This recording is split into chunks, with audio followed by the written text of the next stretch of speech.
स्त्रियांच्या शिक्षणाची खरी सावित्री तू कैवारी, तुझ्यामुळे शिकते आज प्रत्येक नारी, तुझ्यामुळे शिकते आज प्रत्येक नारी. माझे नाव यज्ञश्री आहे. आज मी आपणासमोर सावित्रीबाई फुले यांच्याविषयी बोलणार आहे. सावित्रीबाई फुले या भारताच्या पहिल्या महिला शिक्षिका होत्या. त्यांचा जन्म 3 जानेवारी 1831 रोजी सातारा जिल्ह्यातील नायगाव येथे झाला. त्यांच्या वडिलांचे नाव खंडोजी नेवसे पाटील व आईचे नाव लक्ष्मीबाई होते. त्यांचा विवाह वयाच्या 9व्या वर्षी ज्योतिबा फुले यांच्याशी झाला.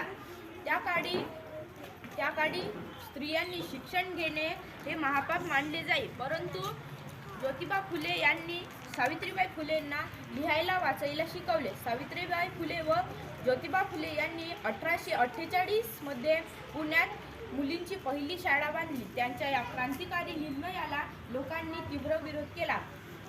त्या शिकवायला जात असताना त्यांच्यावर दगड शेण चिखल असे फेकत पण त्या मागे हटल्या नाही. एवढे बोलून मी माझे भाषण संपविते. जय हिंद, जय भारत.